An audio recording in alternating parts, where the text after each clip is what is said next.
ये 2015 का क्वेश्चन है। इसमें ये दे रखा है कि Kepler's third law state square period यानी कि टाइम पीरियड जो है वो डायरेक्टली प्रोपोर्शनल दे रखा है के आर क्यूब के। टाइम पीरियड क्या दे रखा है? डायरेक्टली प्रोपोर्शनल दे रखा है हमें के आर क्यूब के। तो यहां से हमारे पास क्या इसने कहा है कि the masses of the sun and planet are m and small m respectively. Newton law of gravitation force of attraction between F equal to G M M by में आर स्क्वायर। रिलेशन बताना है G और K में।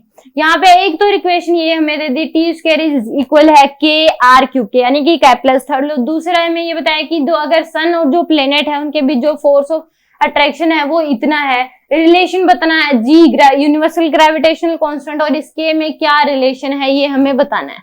तो simple इस question को करने के लिए पहले अगर बहुत कम 5 सेकंड में करना है तो आपको ये पता होना चाहिए कि कैपलेस थर्ड लॉ जो होता है टी स्क्वायर डायरेक्टली प्रोपोर्शनल होता है आर क्यूब के। टी स्क्वायर क्या होता है? Directly proportional to r cube होता है। और यहाँ पे जो प्रोपोर्शनलिटी कांस्टेंट लगता है वो याद होना चाहिए 4 पाई स्क्वायर बाय में जी एम एस। अगर सन जो प्लेनेट है वो सन के चारों तरफ घूम रहा है तो यहाँ पे एम एस आ जाएगा मास ऑफ सन इनटू में क्या हो जाएगा आर क्यूब।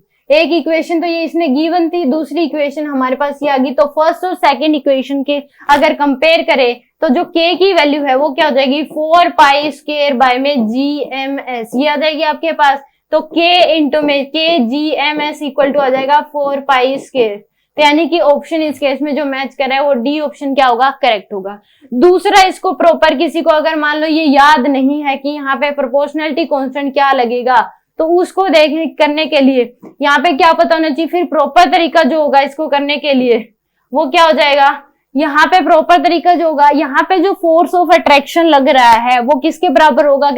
ये सेंट्रीपिटल फोर्स के बराबर यानी कि G M M divide by r square की जो वैल्यू होगी वो किसके होगी? M v square by r के।